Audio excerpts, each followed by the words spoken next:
अस्सलाम वालेकुम। मां आहियां मुंहिंजी पंहिंजी रिमशा शहज़ादी। हिन वक़्तु मां वञी रही आहियां सिंध टी वी ऑफिस। दरअसल मां बाइक ते वञा पई, टाइम थोरो हुयो, इन करे मूं सोचियो त हाणे उबर करायां, उन में टाइम लॻंदो जेसीं ताईं हू अचे, उन खां पोइ मां वञा, ऐं वरी ट्रैफ़िक में गाॾी आराम सां निकिरी नाहे सघंदी, टाइम घणो वेस्ट थींदो आहे। त मूं सोचियो बाइक ते हली वञा, पर करणी छा थी जो बाइक ई रस्ते में ख़राबु थी वई।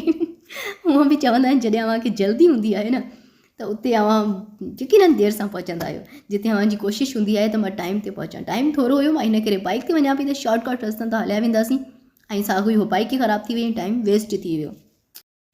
हाय अस्सलाम वालेकुम। हिन वक़्तु मां मौजूदु आहियां सिंध टी वी ऑफिस में न चओ, sorry, Sindh T V channel आहे उन जे स्टूडियो में मौजूदु आहियां, ऐं सेट लॻियल आहे। कहिड़ो सेट आहे सर? शतरंज, ख़तरनाक खेल। ऐं जेका होस्ट आहिनि असलम भुट्टो साहब, ऐं ॾाढा सुठा होस्ट आहिनि, कंहिंजी तारीफ़ जा मोहताज न आहिनि। सर, तव्हां कॾहिं खां वठी करे हीउ प्रोग्राम करे रहिया आहियो? असांखे तक़रीबन महीनो थियो आहे।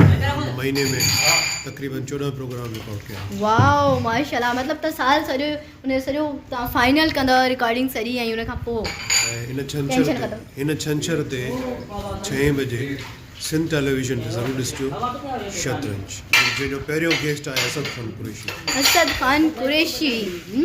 घणनि जो ई फेवरेट हूंदो। ऐं thank you so much sir हिन व्यूज़ जे लाइ।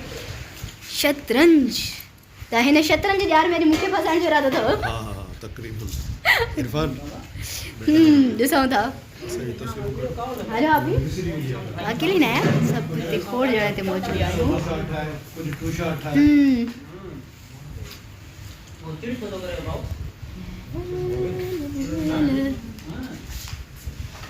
सेट आहे, कहिड़ो ख़ूबसूरत सेट आहे।